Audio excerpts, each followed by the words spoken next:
ரம்ஜான் பண்டிகையை ஒட்டி மலேசியாவில் அந்த நாட்டு பிரதமர் பங்கேற்ற திறந்த இல்ல உபசரிப்பு நிகழ்வு நடைபெற்றது. அனைத்து தரப்பினருக்கும் உபசரிப்பு வழங்கப்பட்ட இந்த நிகழ்வு குறித்த செய்தி தொகுப்பை இப்போது பார்க்கலாம். ரம்ஜான் பண்டிகை மலேசியாவில் கொண்டாடப்படும் முன்னணி பண்டிகைகளில் ஒன்றாக ரம்ஜான் பண்டிகை திகழ்கிறது. இப்பண்டிகையை முஸ்லிம்களோடு இணைந்து சீனர்கள், இந்தியர் மற்றும் சிறுபான்மை இனத்தவர்களும் கொண்டாடி மகிழ்வது மலேசியாவின் சிறப்பு அம்சமாகும். இதற்கு முத்தாய்ப்பாய் அமைகிறது திறந்த இல்ல உபசரிப்பு. இது ஒரு குறிப்பிட்ட இனத்தின் கலாச்சாரம் அல்ல.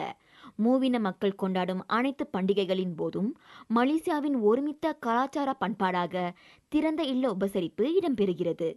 இன நல்லிணக்கத்தை வலுப்படுத்தி தேசிய ஒருமைப்பாட்டுக்கு வித்திடும் வகையில்தான் இந்த திறந்த இல்ல உபசரிப்பை மலேசிய அரசாங்கமும் ஊக்குவித்து வருகிறது.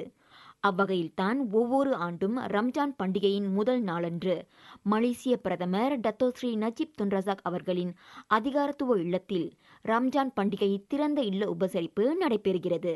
So இந்த open house special வந்து only you can found in Malaysia.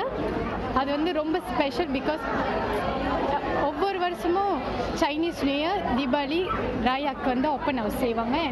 நாங்களாம் வந்து ஃபேமிலியோட கலந்துப்போம். நாட்டு மக்கள் பிரதமரை நேரில் காணும் வாய்ப்பாகவும் பள்ளின மக்களின் ஒருமித்த சங்கமமாகவும் விளங்கும் பிரதமரின் இந்த திறந்த இல்ல உபசரிப்பில் ஏறக்குறைய 1,00,000 பேர் வரை திரண்டு இங்கு வழங்கப்பட்ட பல வகை பாரம்பரிய உணவுகளை உண்டு மகிழ்ந்தனர். This is the first time that I came here. I heard a lot from my friends that they say that there is an open house in Putrajaya, and I came here. I was interested to see. It's very interesting for me.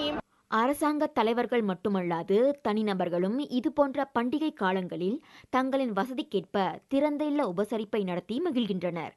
உற்றார் உறவினர், மற்ற இனத்தை சார்ந்த அண்டை அயலார் மற்றும் உடன் வேலை செய்யும் பணியாளர்களை தத்தம் வீட்டுக்கு அழைத்து விருந்து உபசரிப்பு நடத்தி பரஸ்பர அன்பை பரிமாறிக்கொள்கின்றனர். இப்பண்பு அன்று தொற்று இன்று வரை மலேசியாவுக்கே உரிய கலாச்சார மரபாகவே பின்பற்றப்படுகிறது. மலேசியாவில் மூவின மக்களிடையே ஒரு பரஸ்பர அன்பை வளர்த்து கொள்ள உதவுவது இது போன்ற திறந்த இல்ல உபசரிப்பு நிகழ்வுகளே. அதோடு இந்த திறந்த இல்ல உபசரிப்பு கலாச்சாரமே வெளிநாட்டு சுற்றுப்பயணிகளை அதிகம் ஈர்க்கும் அம்சமாகவும் திகழ்கிறது. புதிய தலைமுறை செய்திகளுக்காக வணக்கம் மலேசியா ஒத்துழைப்போடு புத்ராஜயாவிலிருந்து வேதகுமாரி.